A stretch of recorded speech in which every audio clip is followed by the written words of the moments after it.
আসসালামু আলাইকুম, আমি তাসকিয়া জান্নাত। Welcome to my first mini video. আজকে আমি শ্রিম্প কারি বা চিংড়ি ভুনার রেসিপি শেয়ার করছি। So without further delay let's get into the video. প্রথমে একটি প্যানে তেল দিয়ে হালকা গরম করে নিতে হবে এবং তাতে গরম মশলা দিয়ে ভেজে নেব। এরপর পেঁয়াজ কুচি দিয়ে নেড়ে চেড়ে হালকা ব্রাউন হওয়া পর্যন্ত ভেজে নেব।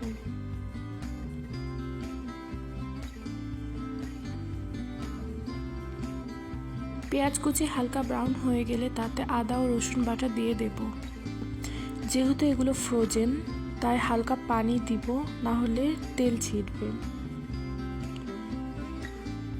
এরপর এগুলো ভালো করে ভেজে নেব এবং হলুদ গুঁড়ো, শুকনো মরিচ গুঁড়ো এবং লবণ দিয়ে তা ভালোভাবে কষাতে থাকবো।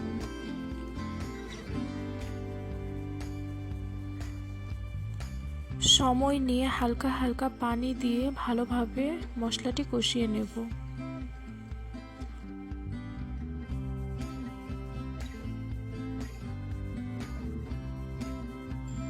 তেল উপরে ভেসে উঠলে চিংড়িগুলো দিয়ে দেব।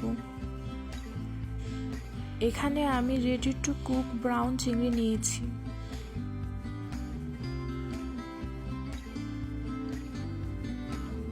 চিংড়িগুলো একটু সময় নিয়ে ভেজে নিতে হবে বা কষিয়ে নিতে হবে, যাতে করে চিংড়ির ভেতরে সব মশলা ঢুকে যায়।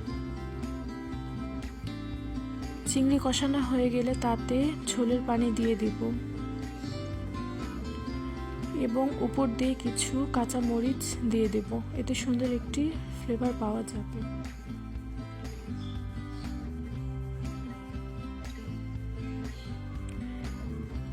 এবং তা নেড়ে চেড়ে ঢেকে দেব।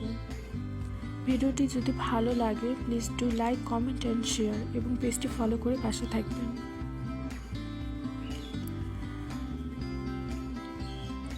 And it's ready to eat.